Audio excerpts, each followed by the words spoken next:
How do you go about finding a doctor? How do you go about finding a hospital? As a friend, I rely on my gynecologist, who is really kind of my primary care doctor. And then, again, through our health insurance, they have a really nice online system for finding doctors on our health plan. And I turn to that as well. And that works to a degree. I know, having just recently come on board with this health insurance plan and having gone through the process of trying to find a new primary care doctor, you know, the power of the internet is great. I was able to get on there and see all the different doctors that are in my area, but that didn't tell me anything about the doctors.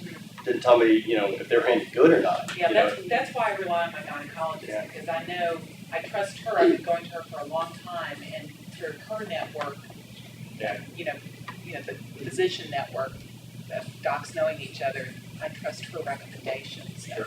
That's why I think word of mouth referrals, I mean, that seems to be, anytime I see people who are not sure or it's not only, I think, just what's nearby your house, and I think there is a location and a proximity issue. What's close to your office, what's close to your family, where can you get to easily? But I think that word of mouth referrals, because that's what you want to know. Yeah. You can look up all the docs in the world, okay, there's where their office location is, but if somebody's had a bad experience, or you don't get good care, they don't help you. You know, and then I also think that, to your point about what can the administration do, I think those are the hard things, because the great docs are the ones that are hard to get into. That people hang on to, that you have to fight, look at pediatricians with, you know, kids, wanting to get them into the best pediatrician, who's the one that everybody says is the one to go to.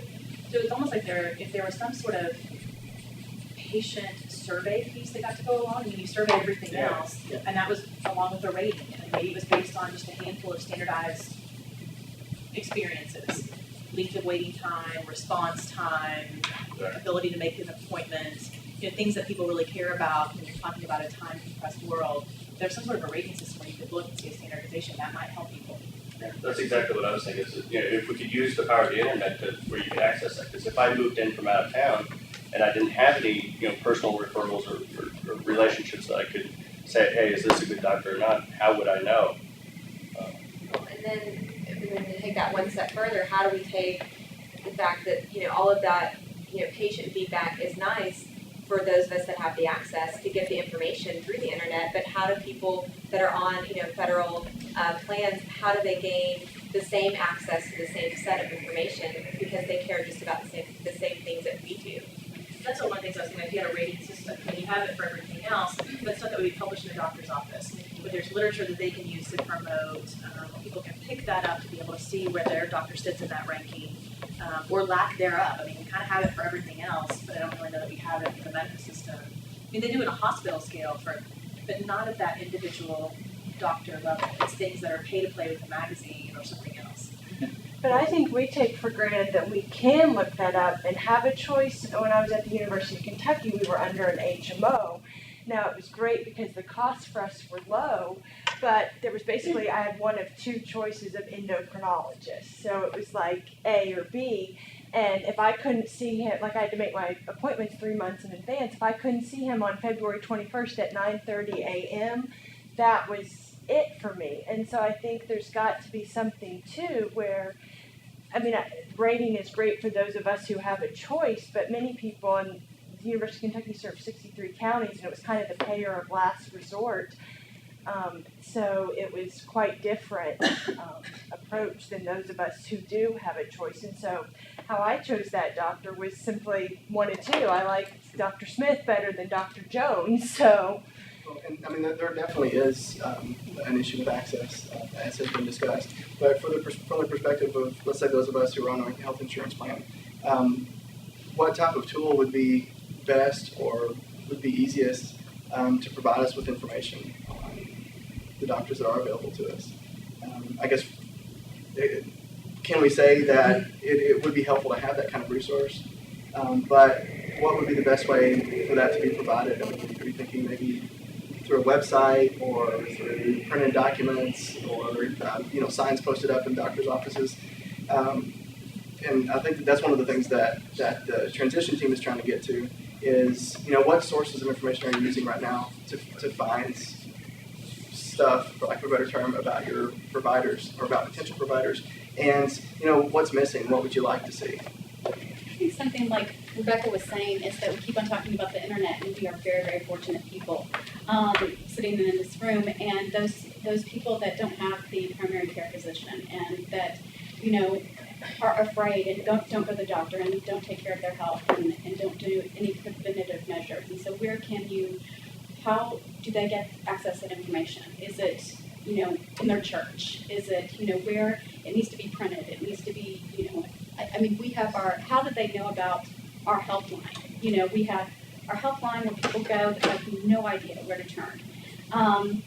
And so, maybe this isn't a solution, but how do you reach that population?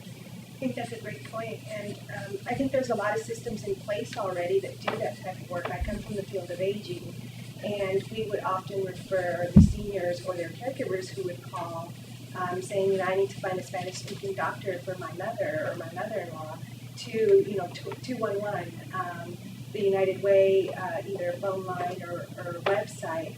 And that's a resource that is used often by people who don't have access to the internet, who don't really know where the first place to go is. But the problem with the system, and as great as the system is that it only offers, okay, this physician is in your area, and yeah, he speaks Spanish, or no, he doesn't. But it doesn't give you anything in terms of quality. Is this a well-thought-of physician in the area, or are you going to get good care there? And so it's kind of like a hit and miss. They're given two names, and they go to each, and they may or may not meet the needs. And oftentimes it's more of a challenge to be able to access those physicians, get there physically, and then be able to navigate the system only to discover that person is not going to take Medicaid or is not going to be able to meet the specific needs of that individual. So it's challenging. So two other thoughts about different things. One thing that I'm constantly struck by, so we moved here from the Los Angeles area, and we constantly say things like, oh, people in the inner city and access to internet, blah, blah, blah. Maybe that's true. But one thing that I was constantly surprised at, I would take the train frequently, and I would get off at the Rosa Parks stop, not a wealthy area of Los Angeles. Every single person standing at the train stop, no matter what their age, ethnicity, had a cell phone. So there's so much that we can do with technology, assuming maybe that everyone in America does not have a PC sitting at home. Many people, all ages, and economic resource levels have cell phones, and there's so much that we can do with messaging. The other thing I think that I've been thinking a lot about is quality. And so as part of the Komen-funded ASCO initiative, we're looking at a lot of different quality things. And one thing that we might be able to do is to bonus if people meet certain measures in their practice related to quality. So maybe that's following up with someone who's had a mammogram and had findings that we were concerned about. Did she then take the next step? Did your staff follow up with her to make sure that she went the next step? Maybe she's already had her surgery and she has lymphedema. Are you doing what you need to do to make sure that she gets in the next loop? So if we could even look at a way in our Medicaid and Medicare system to bonus slightly those quality measures that are really going to make a difference for our population. It will, again, kind of bring back the good people, the great physicians who do have the care and reputation to take care of folks on a broad base. But it also will kind of ensure that the healthcare system that we have is not an elitist system, which is really what we have today. And if you're poor and you aren't going to be able to get into treatment, what do you do? And then that leads me to one other thought, just as you were saying earlier, just about the community hospitals and such, and how we have seen lately that they're in great danger. And what can we do with the states, and what can public policy and the government and the federal government do to ensure that we keep those around and they don't close down, so people have access, because again, the safety net. Going to Diana's original point, I think an idea that is pretty low tech and has to do with word of mouth is if there was a segment of Angie's List that, are you guys all familiar with Angie's List? Yeah. It's just this internet service where people call, write in and say, this plumber was bad, this electrician's really good. Anybody else have any experiences? Why not do that with doctors? Because doctors for at least 2 decades that I know of have been arguing over what effective and accurate qualities of measure are. So they can stop the discussion effectively forever by saying, I don't know if this is a good quality measurement or not. But, you know, if we all go to see Dr. Smith and 3/4 of us like him or her, then, it's good enough for me. I mean, it's a place to start.